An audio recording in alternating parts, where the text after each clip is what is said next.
देखिए, एक बहुत बड़ा षड्यंत्र हमारे नेता राहुल गांधी जी के खिलाफ चल रहा है और उनकी आवाज को जो है शांत करने के लिए, बुलंद आवाज को जो है रोकने के लिए ये पूरी बिसात बिछाई गई है। राहुल गांधी जी पिछले एक अरसा से भारतीय जनता पार्टी और खास तौर पे केंद्र की सरकार उसको एक्सपोज करते आए हैं और इस दफा जो उनका लोकसभा में जो भाषण था उसने जो है सारी परतें उधेड़ के रख दी और जो पूंजीपतियों की और केंद्र सरकार की जो नेक्सेस है उसको पूरी तरह एक्सपोज कर दिया था। तो ऐसे में अब जब भारतीय जनता पार्टी राहुल गांधी को फेस नहीं कर पा रही है तो उनको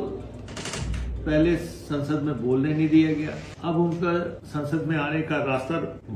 बंद किया जा रहा है। ये हिंदुस्तान के लोकतंत्र के लिए बहुत ही संकट की घड़ी है। देश के आजाद होने के बाद से लेके अब तक इस तरह से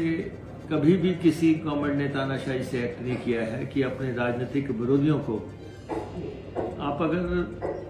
लगातार सीक्वेंस देखें, पहले राहुल गांधी जी को ईडी में बुला के परेशान किया जाता रहा कुछ दिनों तक। उसके बाद राहुल गांधी जी ने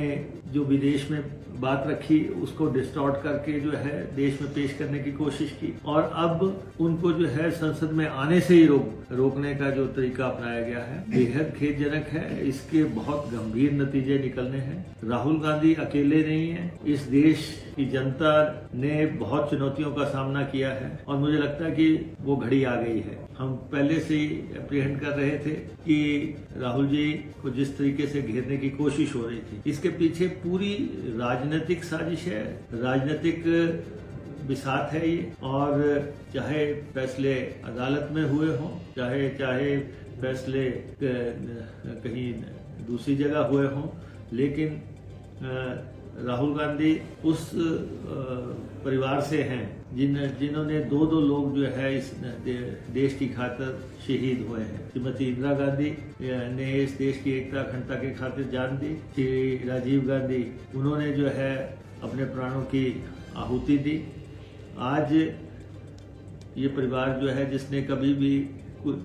कुर्सी की भूख नहीं थी, कुर्सी को कभी जिस परिवार ने सर्वोपरि नहीं माना, लेकिन हाल ही में जो राहुल जी की यात्रा कश्मीर टू कन्याकुमारी हुई और जो उसको रिस्पांस मिला और उससे भारतीय जनता पार्टी की सरकार की चूल्हे हिल गई और अब 2024 का चुनाव जो है जिसके भी वो हर हालत में कब्जा जमाना चाहते हैं, उसके लिए जो है वो राहुल गांधी जी को राजनीतिक परिदृश्य से बाहर करना चाहते हैं। ऐसा होगा नहीं कि ये जो इस दफा भाजपा ने जो कदम उठाया है इसके बहुत भयंकर परिणाम होंगे और हम हिमाचल प्रदेश में कांग्रेस विधायक दल, कांग्रेस पार्टी के प्रदेश के लोग, जनता, हिमाचल तो बनाया ही इसी परिवार ने है, हम सब लोग जो हैं उनके साथ खड़े हैं और ये लड़ाई लड़ी जाएगी। गांधी घबराने वाले लोग नहीं हैं और राहुल गांधी तो बहुत दृढ़ राजनीतिक इच्छा शक्ति के मालिक हैं और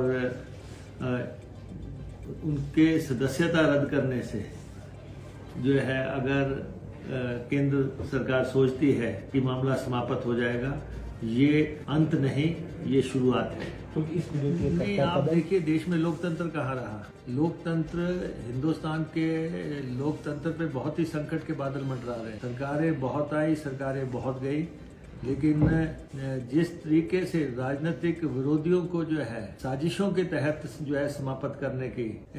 कोशिश हुई है, ये बहुत ही खतरनाक खेल भारतीय जनता पार्टी खेल रही है और मैं ये कहूँगा कि ये आग से खेल रही है। ये किसी भी तरह सही नहीं है। राहुल गांधी जी को लोकसभा के अंदर भी पक्ष रखने का मौका मिलना चाहिए था और दूसरा विदेश में जाके लोग उनको बुला रहे हैं, लोग उनको सुनना चाह रहे हैं और आप देखें कि जिन लोगों पे आरोप लगे हैं उन आरोपों की तो कहीं भी जो है अभी जांच नहीं हुई। जो आरोप हैं, लोग विदेश कैसे भाग गए, लोग बैंक लूट के विदेशों में कैसे चले गए, उनके आरोपों की तो अभी जांच नहीं हुई। लेकिन जिसने विसल ब्लो की, जिसने इसको देश की जनता के सामने रखा, आपने उसको जो है सलाखों में बंद करने का और जो है राजनीतिक परिदृश्य से दूर करने का बहुत घिनौना षड्यंत्र रचा है और ये सही नहीं है।